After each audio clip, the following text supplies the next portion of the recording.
Hi, everyone. Good morning. I'm happy to see all of you. Some of the similar names that were here yesterday: Brooke, Catherine, Deidre. So welcome again to part 2 of our webinar for how to actually use the UDL toolkit. My name is Josh Joseph. I'm a disability specialist here in the Office of Education. I'm happy to have here 2 other presenters who will be presenting today as well. You want to introduce yourselves? Hi, I'm Rebecca Rhodes. I'm the team lead for reading and literacy at AID Washington. I'm Ann Hayes. I'm a consultant and I'm the lead author on the toolkit. Great. Just some brief information. The voice that you're actually hearing today, I'm a man and there's a woman's voice. It's a little confusing, but she's our sign language interpreter and she'll be interpreting for me today. So that's the voice that you hear for me. Before we start, I wanted to summarize a few important points from yesterday's webinar. I just want to make sure that we're on the same page. How this toolkit is structured, it actually has 4 chapters. The first chapter is related to introduction to the UDL and actually how reading literacy is defined. Chapter 2 is related to the holistic support. Chapter 3 is the phases of literacy, instruction technology, and using that UDL. And the last chapter is 4, and that's theory changed into practice. So yesterday we actually covered chapter 1, 2, and 4. Today we're going to cover chapter 3. Plus we'll actually have another session related to how to implement this toolkit. Yesterday we discussed multiple paths of engagement, representation, and expression, a little bit about education and what's included and what it looks like in the school environment, and also some specifics for inclusion. We also talked about the role of the teachers, families, community, and reasonable accommodations. We also talked about the twin tracks, that approach, and from top down and from bottom up, disability targeted programs and disability inclusion, that program. And of course, we talked about social model for disability and why that's so very important. Right now, we're going to go ahead and dive into this. It's very meaty. It's very bulky of the UDL toolkit, and it's related to how that we're actually going to encourage literacy for children with disabilities. I want to emphasize again that you need to focus on children with disabilities, but again, this technology can be applied to children without disabilities as well. It can improve their reading too. So now in this session, we're going to discuss understanding literacy and disability and how that matches each disability, and understanding what the meanings are and how to identify their students and the needs in the classroom, and how that process is for qualifying for services, how that works. The third one is how can we tailor instruction for each level for the literacies in the classroom, at different age levels, and then different examples of how we can support different disabilities and their unique needs. And again, how to really look at how those supports can apply to other children as well. And lastly, how we can actually analyze their different literacy needs. The first part, wanting to understand reading and literacy and disability. There's 3 actually parts to this. So the first one is very important. Intervene as early as possible. And what that really means is we know that children in general they start school at primary age, maybe 6 years old. But before that, in some countries, they do have some educational opportunities before 6 years old, but in the country that we work in, many do not have that in their system, at the system level.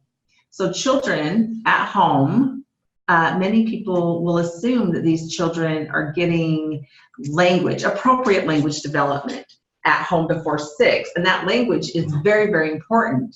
It's a precursor to the fundamentals of reading and literacy skills after 6. So parents, when they read and engage with their children, we can assume that that does happen at home, but by the time children do get to school, then they should be ready to start learning, but often that does not happen. So it's really important to make sure that parents are aware what they need to do and how to engage with their child based on other forms of early childhood development programs, and to make sure that they're included in that, and children are on the right benchmarks for language and literacy, both. The next one is core literacy principles. We've already discussed yesterday at the webinar. Again, you can actually go back and look at the toolkit because it has specifics in there, but we want to emphasize that it's similar principles that do apply to everything in this session.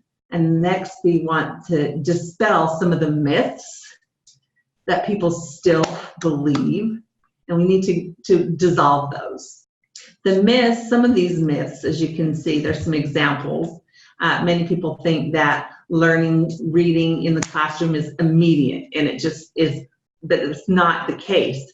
There's actually things that have to happen before you go in the classroom. Like you need to have language, you need to have intentionality with these students, and link language with different letters and then the words, and make those connections. Many people believe that all learners are the same. All children with disabilities learn the same way, and really that is not the case. We all have different needs, different learning styles as well. We have disabilities, and some can or can't do certain things, but they actually can match with different learning styles. And it can become complex. So we actually need to make sure that we do the UDL framework, look at that, because it actually provides many different ways that we can express and receive information, motivate students to learn. And many of them will think, oh, that cognitively, with the critical period where acquisition of language is early on, if they miss that critical period, then sometimes they say, oh, it's just too late. They can't acquire language literacy skills. And that's not true. They can still learn at the same level as if it impact all other children. No, but they can still learn. Many believe that if they're deaf and hard of hearing, or they have intellectual disabilities, maybe deaf-blind, multiple disabilities, that they're called more severe disabled, and it's too hard, they can't learn, they can't read and write, but really that's not the case. Many of them still can. They can read and write just as much as anyone else without disabilities. I mean, look at Helen Keller, for example. I mean, wow, she's a beautiful writer. And so, yes, they still can. One other myth that I wanted to mention is, and it actually relates to the next part, is related to diagnosis and that sphere of identification screening. Many people believe that you must identify or diagnose and that this certain disability before they give any kind of services, or before they do any kind of programming. But really, that's not the case. You can actually provide services to meet the students' learning needs without a diagnosis. And you can go ahead and do these educational programs, and you can build on that with different kinds of supports that are needed for this student without doing a screening, identification, or a diagnosis process. Both of us actually encourage you, if you feel like, oh, I have to pick one or the other, or I feel like I can't manage both, don't worry about the diagnostic and the screening part. What's really important is to focus on what kind of supports that you can provide in the classroom and lead this student to be able to have their learning outcomes be met. The identification, the screening process, that's a whole different track, and yes, it's related to it, but it's still separate, and it's going to take longer if that's what you're focused on. So, Anne, we're going to go ahead and have you go next, and you can explain more about identification, diagnosis, and screening, and what that actually looks like. So go ahead, Anne, thanks. Great. So as Josh said, this is a really complicated issue and something that people are most interested often. What's hard to know is that, as Josh said, a diagnosis is not needed to support children. What's more important is to really focus on those supports and diversifying teaching to support all kids in the classroom versus putting a label on a child. So really what the purpose, it's not to say identification isn't needed or it shouldn't be done, it's just it's very complex. And it's going to take a long time to build those systems in countries that are starting from very little. The main thing is that the purpose of identification is to see what that child needs, what supports they need, how you can improve their learning. It is not to simply label a child, or what's happened in many places, it's then used to label a child and justify removing that child from the classroom, putting them in a segregated school, or often worse, sometimes not even having school because they're seen as having a severe disability. Identification is an ongoing process. To do it well, you need many different sort of layers, many different culturally normed tools. Often those don't exist. Too often we use tools from the United States and just merely translate them into the language without seeing how they translate culturally. They need to have multidisciplinary teams that often include speech therapists, occupational therapists, individuals that often are not available yet in the classrooms in which we work. Parents should be involved through everything, and when done right, it's a long process. It can happen over 4 to 6 months, and hopefully it is done in the school setting. So looking at the children in classroom, playgrounds, and all different types of school settings. So what we recommend is a phased approach. Now, and this is a little bit of a nuance. It is important to screen for vision and hearing. And screening for vision and hearing can be done in the classroom setting, but that's different than testing or diagnosing. So just imagine I myself have contacts on. I did a vision screening, I failed, I then went to a doctor, they figured out what glasses I need and said, this is your prescription. That's a screening test is done. That's same thing for low hearing. You can say this child has low hearing, then they go to a doctor and they say, okay, they have low hearing because, or they're hard of hearing because they have reoccurring ear infections that could be treated, or they may not, and this is something of which we need to give long-term supports.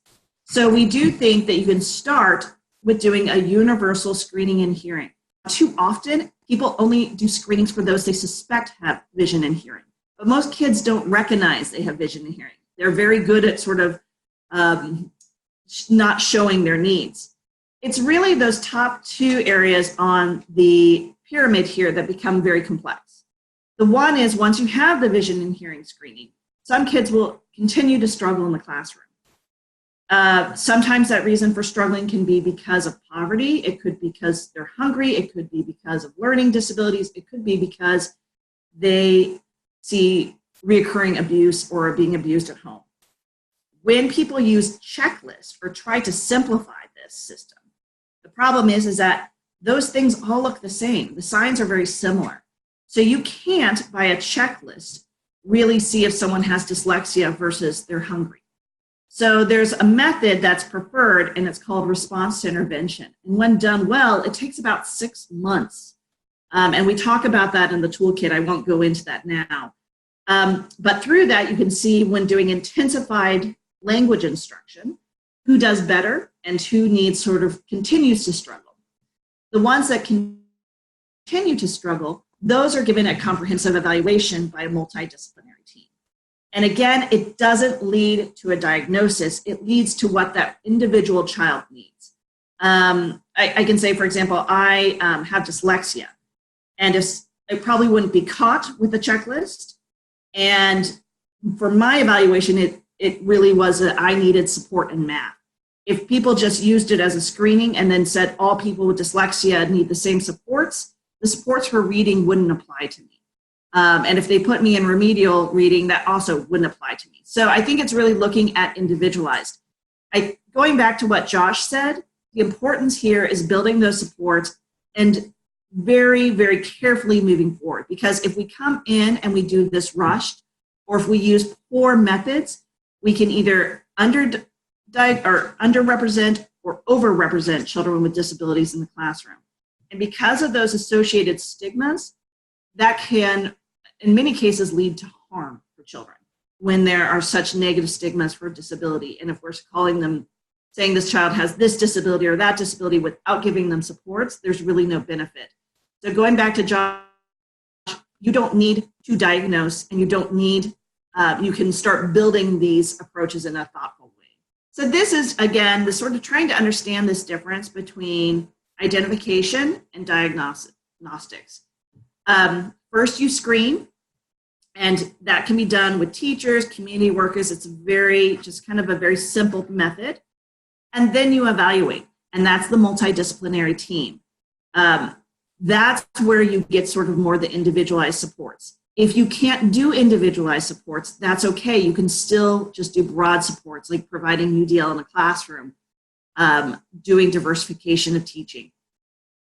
The diagnosis, that's done by qualified specialists or medical experts. That is not a school-related service.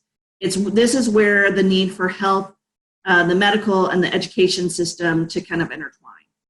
But you'll also notice that parents are throughout this entire process.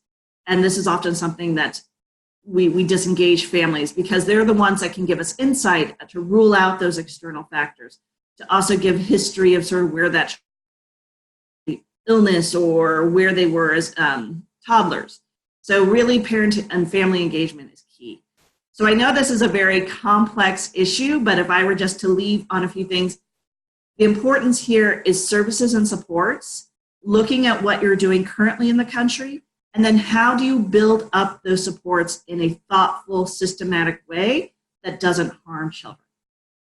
So next, what we're really going to talk about for literacy, and Rebecca will talk from here. Okay, great to see everybody's names today. While we're moving into this next section, which is about the actual organization of the instruction in the classroom, I'd really appreciate it if you could type into the chat box just one question you might have about the teaching part of working on building literacy skills with children with disabilities. Any question that you have about teaching children with disabilities in the classroom setting, please go ahead and type it in the chat box. From Catherine, creative ways of providing support in low resource settings, so really important.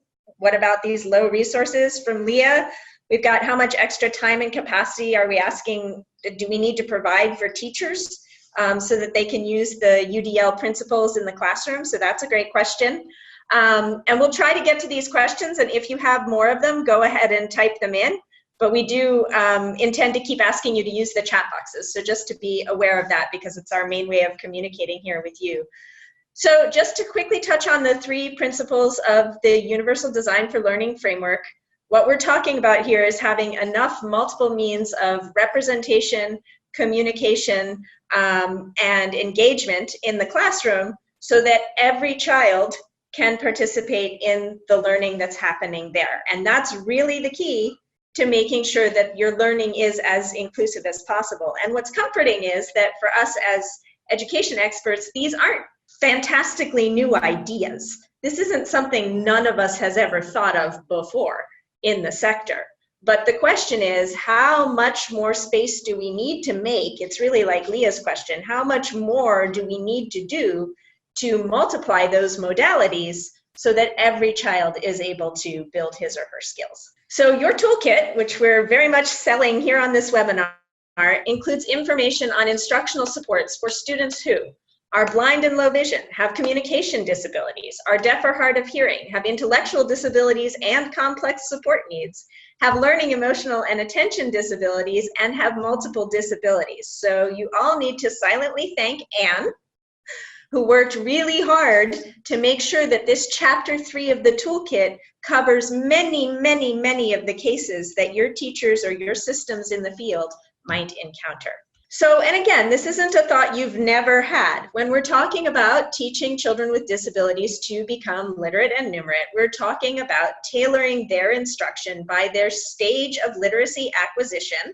And your toolkit mentions 3, and I know all of you ed specialists are going to say, yes, but there are rubrics that go to as many as 12 stages. No, we're just going to work with 3 here for the minute with the toolkit. So obviously you have these 3 stages that you're bringing your child with disabilities through in terms of their literacy acquisition, just as you would any child. And this gets back to Josh's point about how the things that we're speaking of here aren't specific only to children with disabilities. It's how do you take all the good knowledge you have about what good education is and apply a disability lens. That's what the UDL framework allows you to do.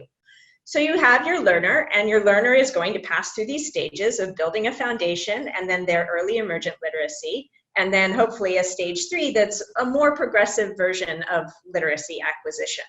So you're tailoring by stage, but you're also tailoring by disability. And so for each of these stages, there are instructional techniques that can be used with all students and that you want to encourage to be used with all students.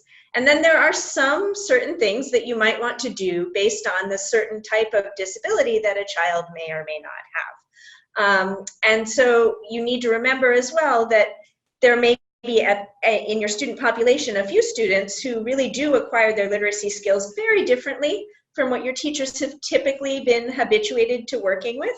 And these students may need some specially designed instruction or supports. So if you just start from that foundational principle of knowing your child and knowing both their abilities and then holding high expectations for them, and I'm going to talk about that a little more in the future, then you look at your modalities and you try to be sure that you have that multiple means of communication, engagement, and representation so that each child can progress through the stages of literacy acquisition.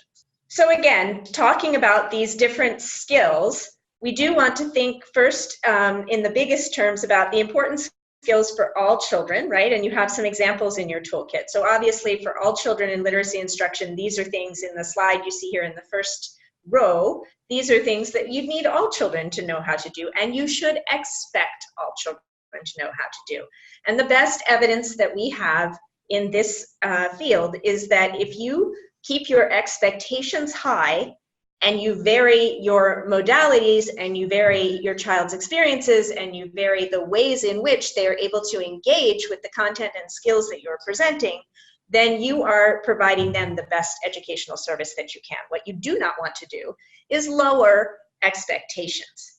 That's going to hold your learner back, and it's going to create more problems than any kind of resolutions. So you want to look at the skills that all children need to have, and you want to say, absolutely, every child needs to have these skills, and we're going to get every child there. Then your toolkit breaks out for you what is listed in the toolkit as additional skills for children who may need one of those other multiple modalities. So the examples in the toolkit revolve around things like additional skills for children who use Braille, and you can see those listed on your slide, or additional skills for those who use sign language. But what we want you to also remember is that these skills aren't necessarily only beneficial for a child who is blind, low vision, or for a child who is deaf, hard of hearing. These skills that we've listed in the toolkit as additional could also potentially benefit any learner. And so we're not saying that every teacher in the world is going to be able to, between now and next year, in every elementary school around the world, know how to use Braille and know how to teach it to every child. But to the degree that possibilities present themselves for cross-teaching what we have listed as additional skills, even to the students who don't have a certain particular disability listed in that box in the toolkit, we really encourage that, because the more that there can be a give and take across these lines that we've drawn in the little boxes in our toolkits, the more that we can benefit the children. So again, this chapter 3 in the toolkit presents how to tailor literacy by stage of literacy acquisition, how to tailor instruction by stage of literacy acquisition and by a disability that a child may or may not have. And then it also takes the principles of universal design for learning and breaks them down and then lines up instructional techniques, selected ones, not every possible one ever, against that particular UDL principle. So if you refer to chapter 3 of the toolkit, if you're wondering, oh, what could I do so that there would be a greater multiplicity of means of action and expression in a certain classroom, there's a whole list in there. And on the slide, we've only given you some of those options, but there's a whole list in your toolkit of how you can bring each of the UDL principles to life through certain instructional techniques. And then, as if that weren't enough, there's also in chapter 3 an entire discussion of student assessment. And I love the whole toolkit, Anne, but I really want to thank you for presenting this part of the toolkit as well, because this is something that is really both new in most of our country contexts and also just fundamentally complex everywhere we go, right? Student assessment by nature is not easy. And so for children with particular needs in terms of the modes of expression or action or engagement that they have in the classroom, assessment becomes even more tricky for a teacher and something that they need to remember to know how to do or learn how to do, or somebody in the school needs to learn or know how to do. So this segment of the toolkit, I think, is a pretty rich contribution to how we can change what's happening in terms of assessing children who have disabilities. And I do want to remember to say that here we're talking about the kinds of assessment that you all know as the classic formative and summative assessment of skills acquisition and content mastery. We are not talking about, on this slide, the things that Anne talked about previously in terms of identifying a child who may or may not have a disability and of course this is something only medical professionals might do, diagnosing through a long 6-month evaluation process. That's not what this is about. This is about classic assessment in the core education sense of I'm a teacher, I had something I wanted children to learn, now I'm checking to see if they know it. And so the toolkit gives you many, many techniques for how, in terms of the modalities that you want to be enriching and varying under the Universal Design for Learning framework, you can actually adjust or teach teachers to adjust their assessment practices. So in terms of receiving information, which is something we often ask children to become very good at, and often we want to test if they can do it, and whole tests rely on being able to get information to a child who is receiving it in an appropriate way. There are lots of ways that a test can be modified so that a child with a disability can access that test and do the best he or she possibly could on it. Similarly, in terms of allowing children to respond to assessment protocols, there are lots of ways you can modify potential responses, and your toolkit lines up all of those for you. And obviously, in terms of just the core motivation of allowing a learner to have the confidence to attack, as we say in education, the test as best he or she can, there's a whole set of things you can do so that you don't have children with disabilities already saying to themselves before they've even tried to do a test item, oh no, this one's not for me, I know I can't manage this. So the toolkit is very rich on this particular point. And the last thing I want to say about this portion of the toolkit is that this information, although it's written in your toolkit vis-a-vis assessment, it's actually really useful to think about it in terms of just the basics of instruction on a day-to-day. I think everything that you see here on the slide and everything you'll read about in the toolkit is something that teachers, particularly those we're trying to teach to use backwards design processing, this is something you want to think of at the beginning of your planning and at the moment when you're making your lesson plans or you're making your chart for the week of what you're going to do. All of these things could play into being useful instructional supports for a class that were truly inclusive, that was really leveraging the Universal Design for Learning framework, that was really adopting all of the modalities that are necessary for each child to learn. These are things that we could really teach our teachers to use from the get-go and also in their assessment practices. So as if that weren't enough, for all of the things about instruction that are in Chapter 3 of the toolkit, we also have in Chapter 3 a set of do's and don'ts about instruction. And there are a couple of ways you could use that, right? You could, if you were inspired, use those do's and don'ts in Chapter 3 to make up a little chart for yourself of a classroom observation tool and kind of go out and watch what's happening in the classes where I am. How much of this do column do I see going on, and how much of this do not column do I see going on in terms of instruction? And that could become a really useful handhold to planning an intervention to change the literacy instruction for children with disabilities in your area. The toolkit is also full of lots of specific country and program examples. Anne and her team really worked hard to make sure that there were actual stories from actual places included in the toolkit. So if you go through and only read the text boxes with the country examples, you might get inspired about something you could do in your context. And then on page 167, again, to try to start unpacking how will we really do this teaching, there's a whole set of intervention ideas by learning challenge.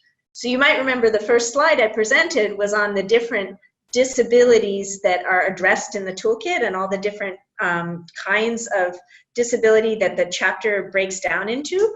The learning challenges on page 167 are then lined up against intervention ideas to try to help you understand from a programmatic perspective, oh, I'm thinking of actually building a program to help blind and low vision children. Oh, look, here's a set of learning interventions that I could actually sponsor and test in my context and see if they help. There's also in the toolkit a very extensive bibliography, so if you have nothing else to do at your USAID desk, just pick up the bibliography from the toolkit and read one of the books or articles that is cited. You will learn a lot about how to move forward in this area of instruction for children, literacy instruction for children with disabilities. Again, remembering that this isn't the ideas and the core paradigms aren't entirely antithetical to all the things you've ever known or believed about education. What's new here is taking all those things we do understand are useful and helpful, and then putting a disability lens with that to be sure that we're reaching all of the children. And lastly, of course, your E3 Ed team, Josh, Leah, myself, anyone on this side is here to help if you have any questions about anything that you ever read in chapter 3 of the toolkit. So with all of that said, I'm actually going to go back to the questions that came into the chat. And so Leah, you raised the great query about how much extra time and capacity is this going to require of teachers. And I think that's going to vary quite a bit. What I think we're going to see, and I don't know because we haven't done a lot of work in this area yet as an agency, but I think what we're going to see is that teachers who are sort of well established in their own use of frameworks like Howard Gardner's multiple means of learning framework, where you learned your way of learning, whether you were a visual learner, an auditory learner, or a kinesthetic learner. Teachers who know things like this and who are already working with them in their classrooms are going to need less time and help in many cases to actually bring in the UDL multiple modes of communication, engagement, and motivation framework to try to see what they could do for children with disabilities in their environment. For other teachers, it's going to take a long time to even make a little bit of progress. And of course, as is true in every teacher training, for some teachers, they will never be able to do this. That's just true. Some teachers will not have the comfort level to be able to be this flexible and this child responsive in their instruction. Rebecca, can I jump in real quick on that? Sure. So also just to say, what I've seen is that people are using some of this already. This is not a new concept. People are doing some sort of diversification. Often what I think is missing is the understanding how to express yourself differently, because I typically see one teacher in front of a large classroom. But what I think is really, it's not so hard when you design a project with UDL from the very beginning. When you start doing scripted lessons plans that integrate UDL components, when you start really putting it into your materials, it becomes a key element of what you do, and it can be done very subtly. It is extraordinarily hard, like anything, to come in to a project that, especially a large early grade reading project, and try to integrate UDL once those materials are adapted. Yeah. So I think it's really, really not so challenging if you start thinking through a UDL lens in the beginning, but it will become extraordinarily costly if you have to come in and retrofit it. So I think that just to me shows the need for UDL from the get-go. Right.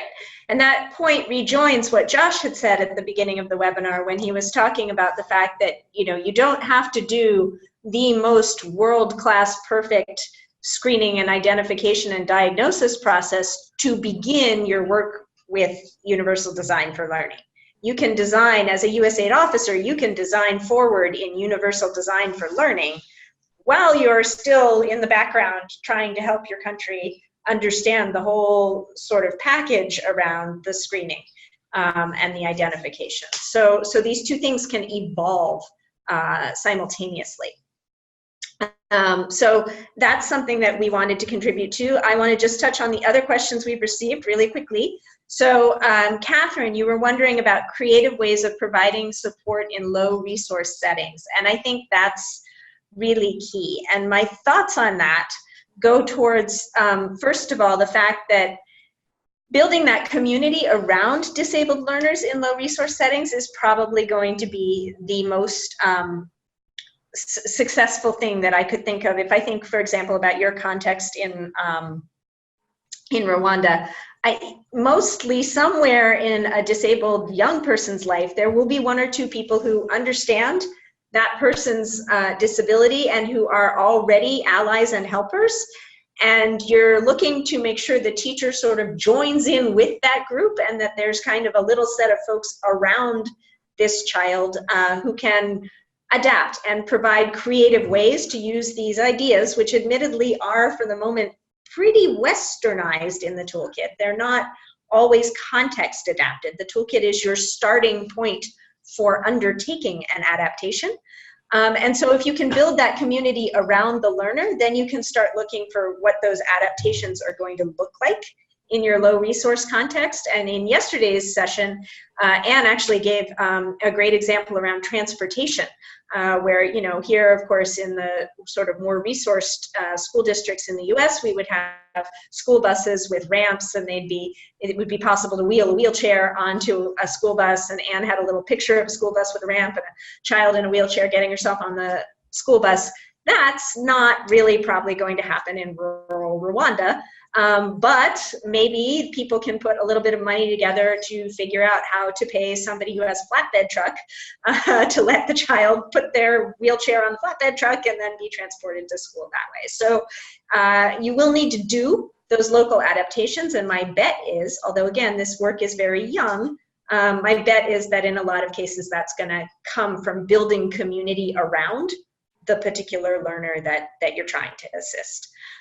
So that's what I'll say about that. And then I'm conscious of time, but I know that we have a couple more questions. So Bart in Guatemala, hello. You wanted to know how we can support teachers to thrive in this kind of approach. Well, that's going to take, I hate to be the bearer of terrible news, that's going to take some time and money. You're going to need to program money behind it, and you're going to need to become their helpmate for a good set of years. None of us learn something overnight that's new in our careers or our jobs. And what we're asking of teachers here is not insignificant. You're asking them to be great literacy teachers, even more so again than they were before.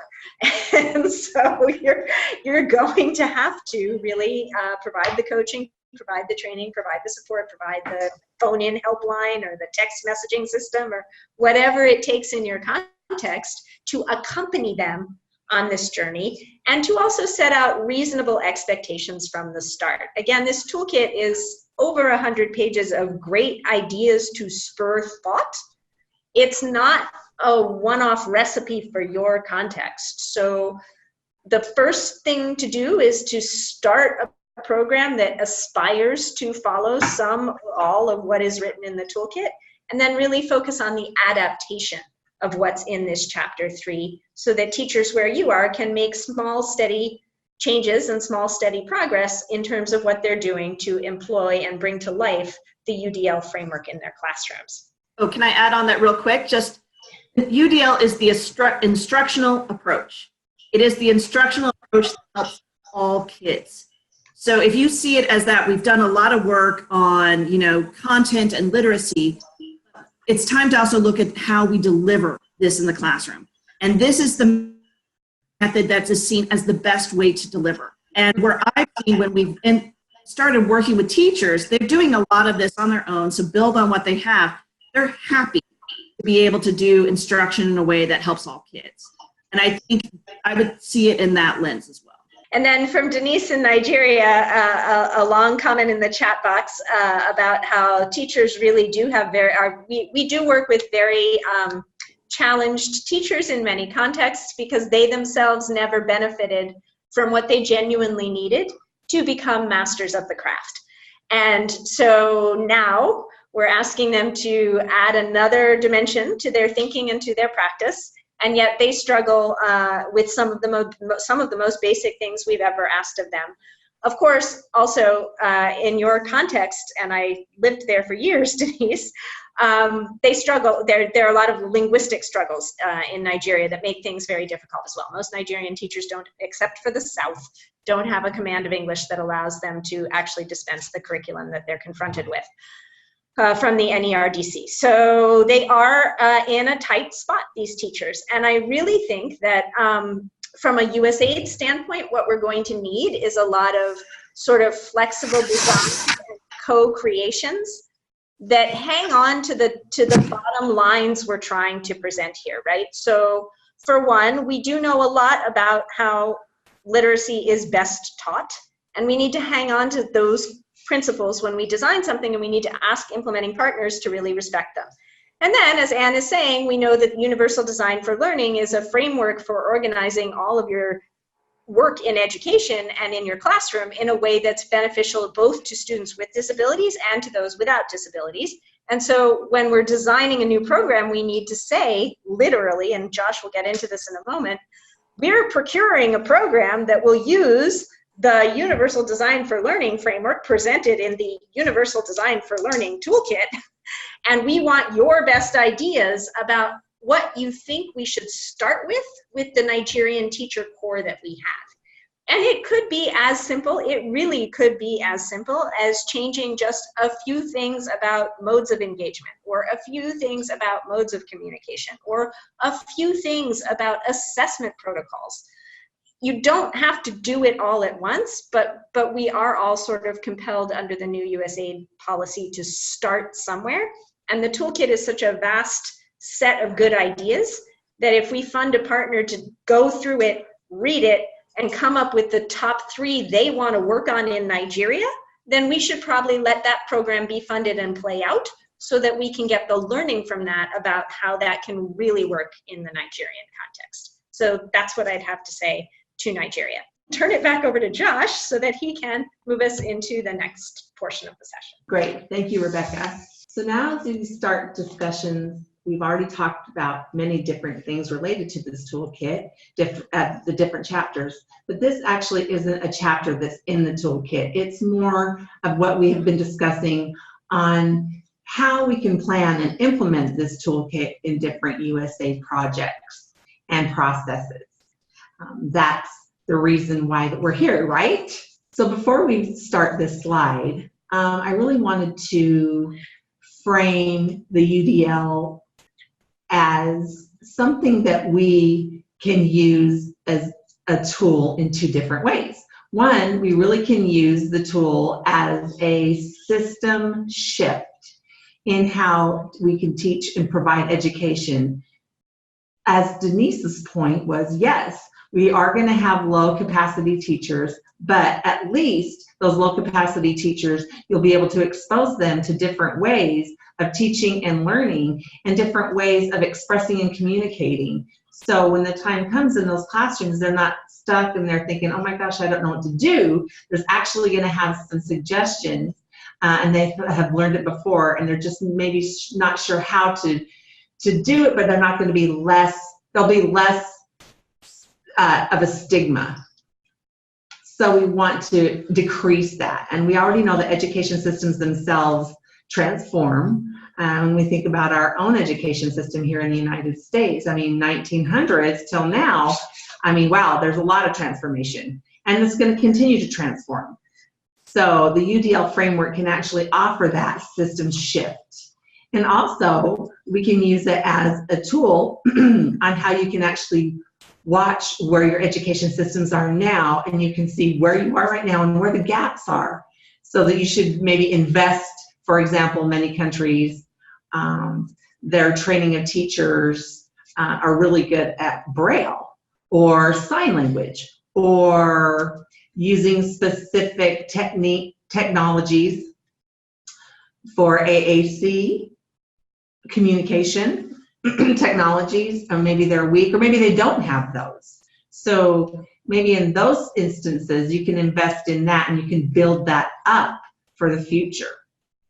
So we want to offer those as approaches and ways that we can use this toolkit. So how can we use this toolkit meaningfully during our PAD design and implementation, our evaluation, learning, and CDCS processes? Because all of these things are very critical points for the work that we do. And the answers are, look at the toolkit. You can look at the design in the different areas. Another tool that you should consider using is through processes of reading matters framework.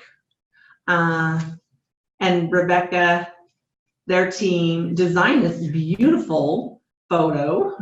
And really, if you can look at all of the educational systems within there, and it's related to mentoring, administrating, teaching, text, you'll see within that circle, and you will actually find different things within that toolkit that can actually be placed in this. So between both of those resources, it can really help you think through your literacy projects and design and how it can actually apply to the CDCS. First, you can one of the first things that you can do in your analysis is have two kinds of analysis. One, you can a general analysis, maybe using, for example, literacy landscape assessments, or another kind of literacy assessments. And then important that you actually include that in that type of assessment, these specific questions related to disabilities. And they have some examples here, like if a boy or girl with a disability or without a disability, do they have equal opportunities for language and literacy skills? Have strategies in place to make sure that it's a fair chance for students with percentage of boys and girls with or without disabilities. For example, those sample questions you can actually insert in what you already currently have with your assessments. And it will actually give you information about these disabilities and how it can actually apply to the assessments. But on the other side, sometimes maybe you already have finished your assessments, you're like, ooh, I didn't include those disability points, what am I going to do? Or maybe you want to go deep down and get more information regarding disabilities or disability-specific programs, and maybe you need to go more in depth, and that's where you can actually do, it's not mandatory disability-focused assessments, but more specific assessments. And that analysis can actually give you a lot of rich information from here on out in your design and your programming. So another point that's very critical is to include local actors, specifically, at the implementation level. Make sure that you interact with the students that have the disability themselves, because they are the ones who are trying to impact. So you want to improve their learning outcomes. And yesterday we did discuss a little bit about the IEP, the Individual Education Plan. So I just want to let you know here that in the United States, we've seen this shift on how the IEPs are actually run. Before, it was more focused on parents, teachers, other service providers that were discussing the students' needs, and the students would just sit there and not really be involved. And then everyone above them would make these decisions. But now the shift is now to actually try to get the students more engaged in what their decisions are and what their needs are. And with that concept, it actually applies to our project too, our program. We're trying to extend the possibilities. And I know it's hard for us at USAID level, but the implementing partners can actually work with these students and discuss with these children that have the disabilities and get their input on what's best for them. Also include their parents as part of that process. Next as well, children and their experiences. They are children. They're not adults yet, but maybe they're not fully able to express what their experiences and their needs are. And that's why they'll have their parents there. But another way that we can get that information and the experiences, we can ask the adults that have disabilities and ask them at the DPO, the disabled people organizations that you can get involved with. Those adults already went through this educational experience and systems, and they have a lot of rich knowledge that they can actually provide to include these ways to wish maybe that they would want to see something different. So I recommend that you contact them. I'm sure all of the work can be aligned with the CRPD. The more that you can actually include the community and the end user, then the better the program and the more lasting that program will be. While we're doing the site visits, you can actually get different parts of checklists. You can use things, do's and don'ts, for example, and then you can actually bring that with you while you're on your site visits and check and see if these things are happening. Are children benefiting from this literacy activities? You can look at Chapter 3, how the projects better support children with disabilities more holistically. In Chapter 2 and Chapter 3, you can actually look at different identifications during your visit. And also in Chapter 2.5, you can look at the DPO. Is it good? Are they included in these projects all the way through, or just parts? Also, you can look at other more high-level disability inclusive education tools and their do's and don'ts, and that's also on the EduLinks. Okay, I'm going to turn it over to Rebecca now, and she's going to explain the rest of the presentation. Hi, thanks, Josh. So these are things you've maybe been thinking about already on the webinar, but just a few slides to remind you. So we do a lot of writing activity descriptions at USAID, and we'd like to encourage, in as much as possible, that these activity descriptions be pretty specific about including children and youth with disabilities. And we don't mean what we've been doing for the last 20 years. We mean actually speaking much more explicitly in the activity description or the statement of work or the PD that you're putting with a procurement about where and who and how and what in terms of the population of disabled learners that you're hoping to reach with your money, about hoping to reach them through the application of the UDL principles in the toolkit, and about being pretty explicit about building their actual literacy skills, because we're not here only to create a room and a space somewhere in a country where people with disabilities are somehow sitting with others who don't have those particular disabilities. That's a very old idea about inclusion that we are really working to completely abandon. We're here to be sure that children with disabilities can acquire the foundational skills they need to succeed in schooling and in academics and in their career path. And so as much as we can write activity descriptions that call explicitly for that, and that reference this toolkit as a way to begin that work, and adapting that toolkit as a way to begin that work, that's what we're hoping to be able to make progress on, depending on country and context. So in terms of the external evaluations of our programs, these are always great learning opportunities, but they're also challenging design tasks. We have to be really intentional about the way we design our external evaluations. And what we'd like to all start working on more is requiring in those external evaluations targeted questions around the learning services provided to children with disabilities. So not just how has the program actually functioned to build learning outcomes, but vis-a-vis children with disabilities and even vis-a-vis children with specific kinds of disabilities. How has this program either succeeded or not succeeded in moving the bar in terms of their learning and their skills? Not in terms of whether they're coming to the same cafeteria or whether they're getting on the same cart to come to school, but are they actually getting a chance to learn and build their skills and express themselves and grow? And then are the materials that are being made available with all of the money that we're spending in various contexts, either crisis affected or not, are these materials fully accessible to children with a wide range of disabilities? And I know I'm setting a high bar. I know that we sometimes have achieved that, we sometimes have not. I myself have worked on programs that have sometimes achieved that and sometimes not. But this toolkit and this webinar and this work and our new education policy are all an opportunity to do much, much more to be sure that we're doing that every time and that every evaluation that we have of a program looks explicitly at that question. Are all of the inputs listed in the Reading Matters framework sufficiently adapted and sufficiently multimodal to meet the sort of expectations of the UDL framework and to serve as broad a set of disabled learners as possible. Then, obviously, as we're writing our solicitations, there are lots of things we can do. So we do have ADS 302 and 303.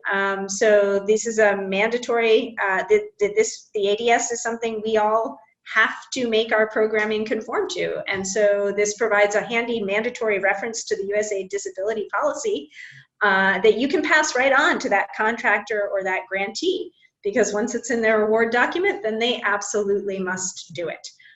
So making sure that that's there.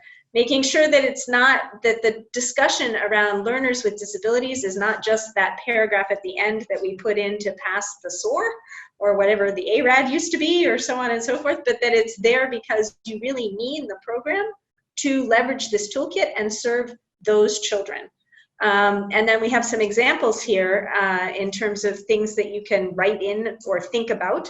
But, you know, what are the differential gaps in learning for boys and girls with disabilities and without disabilities? What are the specific barriers to literacy experienced by specific disabled student populations? What's the legal framework in the country around supporting disability inclusive education? What are the gaps between policy and practice? And what are you asking an implementer to do to shorten or narrow those gaps? And then you can also, obviously, when you're writing your section L or M, you can make disability and inclusion a scoring criteria, but only do that if you've actually written an RFP or an SOO or a program description that requires respondents to actually address those issues as well. So try to be fair and balanced in terms of placing the expectation out there for the partner community and then scoring against it when you get to your scoring.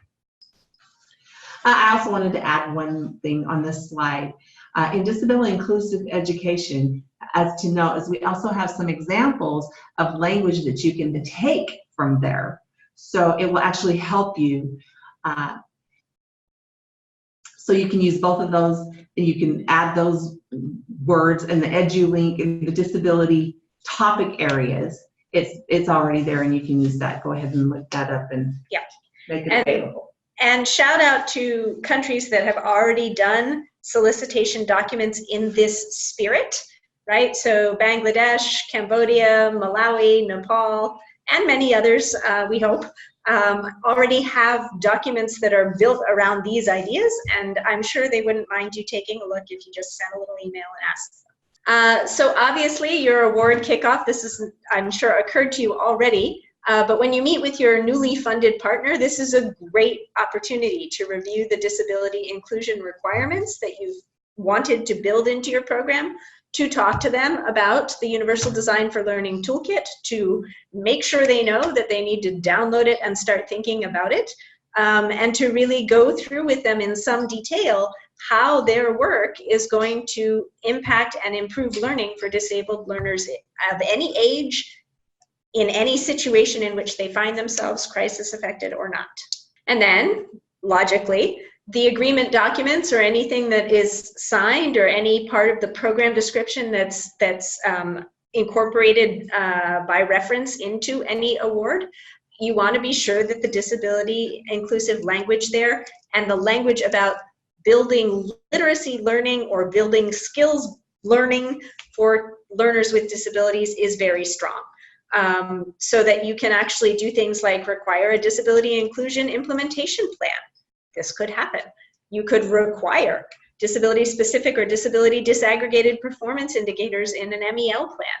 And these are things that set your partner up for success because it really brings to life in a clear and concrete way your expectation for the partner about the inclusion of people with disabilities in the learning process and in skills building, not just in the spaces where we all live our public lives. And then when successes happen, clearly, always great to have communications about them. And so you've got some lovely examples here from Paraguay, from Malawi, just the opportunity that we have as the USAID staff and in our USAID missions to really begin producing a corpus of announcements and celebrations about including people with disabilities in our programs, but also structuring programs so that people with disabilities have learning opportunities that they need to build their skills. And I think Josh wants to come in here.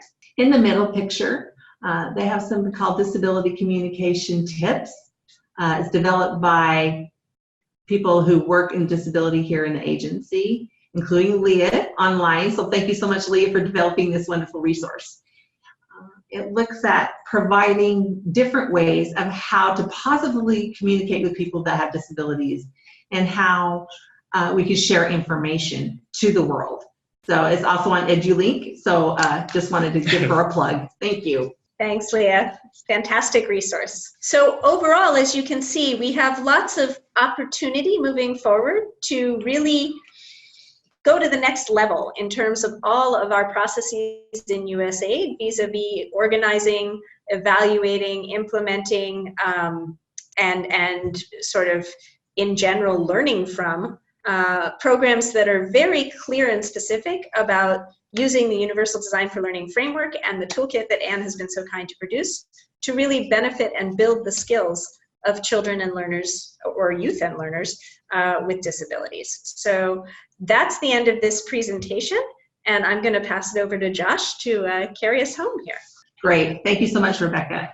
Now I'm actually curious from the participants, some of your initial thoughts. How can we use this toolkit? What do you envision? How can it apply to your programs from here on out? Can you actually type in the chat box? We're really curious about what your thoughts are moving forward. Somebody actually said, I think it's a good resource to use for people here in Washington to actually go to these deep, when they go on their different missions. That's really good. Thank you, Leah. Catherine says, it gives a lot of ideas about how you can potentially plan your next phase of design. That's great. Any other thoughts? Nora also says that it will help in the next design phase. Bart says it's going to be a good resource to work on with the IPs and the projects. We have another question that we would like to give to you. And that's something that we here have been really thinking about a lot in Washington. When we developed this toolkit with Anne, our team actually, we are aware there's a lot of information in this toolkit that doesn't really encompass a whole and can't apply to all programs in USAID. So we're actually curious of any missions. Are you thinking about piloting this toolkit? Possibly any interest in doing this? Just want to see what's out there. Yeah, Bart, that's a great comment. Sorry, I was trying to scroll down to see what you had said. So yes, you're right. There are examples in the toolkit from missions and programs, both USAID funded and also from some countries where things were happening that weren't USAID funded. But they're really great examples and kind of give a flavor of what it's truly like to try to advance this agenda in the field. I wanted to come in on Josh's last question about piloting the toolkit and explain just a bit about what that might look like. So if there are missions that are interested in actually piloting this document in a sort of more structured way, what that would mean is that you'd be willing to put in some team time to working with Josh to look at how the toolkit could be introduced to the implementing partners in your environment in maybe some webinar like this that he and I could hold for your IPs and for your ministry if you want, and for your DPO. We'd adapt this webinar for that. And then we'd actually, in the course of working with them and talking with them, we'd ask for specific steps they could take based on what they would know and learn about the toolkit. And then what we'd try to do together working with you is to follow up on that application, whatever small thing they had committed to try to see what sort of change or impact that might have.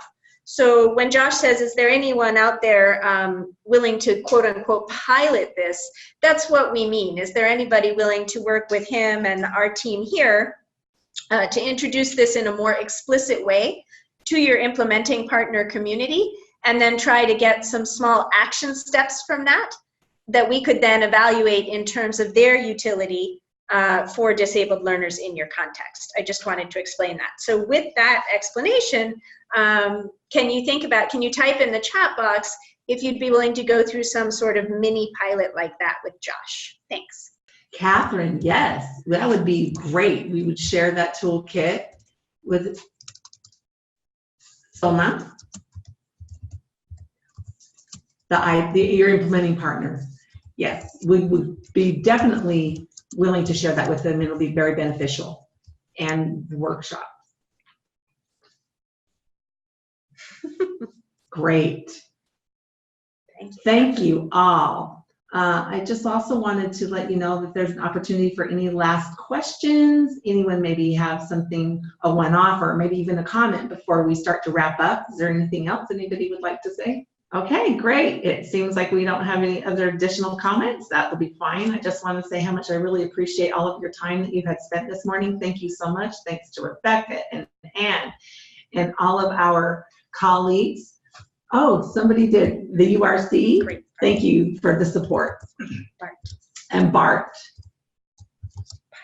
And thank you, Bart, for being open to exploring options with USAID. I think that's really great. And thank you all again for taking your time for our webinar today. And I hope that, I know it was a lot of information and we barely scratched the surface. There is a lot more. But we are here as a resource at E3 Education. Rebecca, Leah, myself, and other people in the E3 Education partners for disability. We want to spread this out here, and so feel free to contact us anytime. And if you want to contact other missions as well, maybe you're not sure who the best fit is for your context, you can actually ask us, and we will give you recommendations on other missions that you can contact. Because we all are a team, and we're going to try to make this a reality.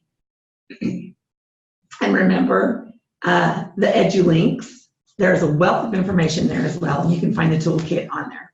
All right, thanks so much. Anything else, Rebecca? Thank you. Have a wonderful day, everyone.